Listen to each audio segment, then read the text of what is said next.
And the other issue that came up that was really disturbing was that there's a negative correlation between how well you think you can tell between a true and false confession versus how well you actually can. Wow. People who think they're good at judging whether someone's lying to them or not tend to be not as good as people who aren't sure. Wow. And there were actually, it was a study where they used, I'll go ahead and skip to it real quickly. It was a study where, let's see, it was called I'd Know a False Confession If I Saw One, a comprehensive study of college students and police investigators. So they pitted college students against police investigators. Police investigators more often were likely to say, I can tell when somebody's lying. The police investigators and the students looked at both video and audio of confessions issued by really convicted criminals who told the truth about their they confessed to the crimes that they actually committed on tape. They submitted those. And then they also gave scripted confessions that were lies and said they did these crimes. But it was actually convicted criminals who presented the confessions in both cases. And according to the data, and I'm going to read this, it gets a little bit, I'm going to skip some of the numbers, but I've got it at the blog. Across participants, conditions, and items, the overall accuracy rate was 53.9%, a level of performance that is both unimpressive and non-significant relative to chance performance. So you could have just gone through and just not even watched the videos, right, fingered them and said, true, false, true, false, true, false, and you'd have done just as well. That is really frightening. Yeah. And the other thing was that that's when they mentioned that, interestingly, judgment, accuracy, and confidence were negatively correlated. So the more confident you were that you had picked the correct confessions over the false ones, the worse you did. And it was the investigators who were more likely to feel confident. I wonder if Fox will use that statistic on their show Lie to Me. I don't know. But it was a little bit disturbing. And then, let's see. So in conclusion, basically what I've decided is that I see two really strong reasons why this apologetic is not going to go down without a fight. And the first one is the I am the universe fallacy. And it's saying, I am not the type of person who would die for a lie. I don't know people who would die for a lie. Therefore, nobody would die for a lie. Even though we can easily demonstrate some people would face execution for a lie, and that's a realistic claim, it's simply hard to get people to accept. It's a big world out there with a lot of diversity, especially if you're into a religion where diversity is condemned and conformity is rewarded and constantly reinforced. Who hasn't heard that atheists don't not believe in God? They know there's a God, they're just being defiant. We hear that. We hear people simply telling us that, you're saying you don't believe it, but you really do.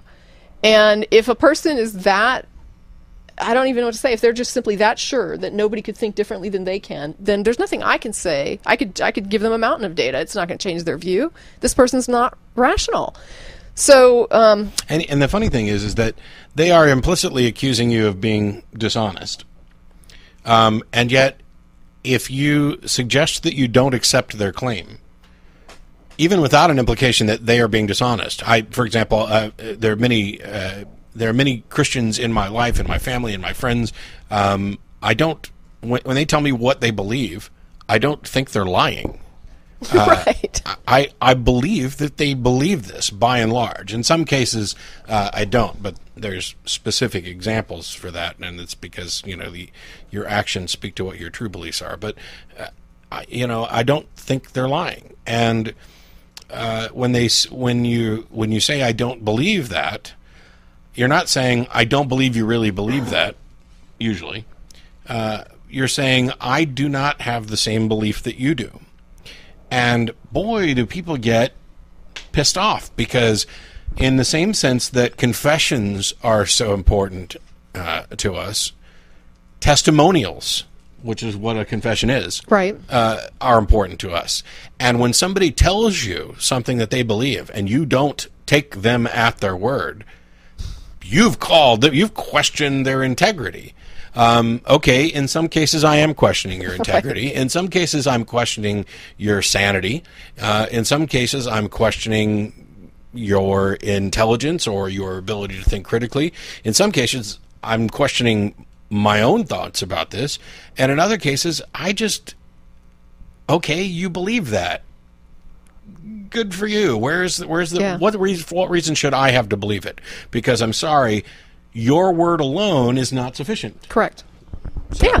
I'm not saying I think you're a liar. Just that ain't enough. Anyway, what I put in here is, I hope to have demonstrated the claim nobody would die for a lie can absolutely not stand unchallenged in the face of demonstrated voluntary false confessions. Nobody would die for a lie is along the same lines as arguing no woman would stay with a man who hits her, and we already discussed that, so I won't get into it. But it's that idea. It doesn't make sense to me, therefore no one would do it. Well, that's crap. There's a lot of things people do that don't make sense to me. It doesn't have to make sense to me to be really happening. And the other thing I think that's going to keep this from dying is that we put a high value on confessions. We think we can tell when someone is offering us an honest or dishonest confession, even though we really can't. And the more we believe we can, the more likely we can't. So all a martyr has to do is make a confession. Right off the bat, some people will believe the martyr simply because people believe confessions.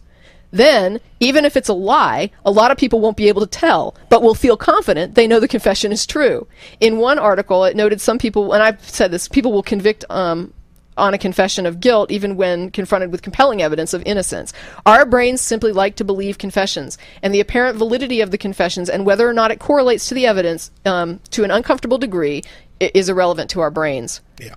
Simply stated, a whole lot of people tend to believe what other people confess too much and for horrible reasons, or even for no reason at all.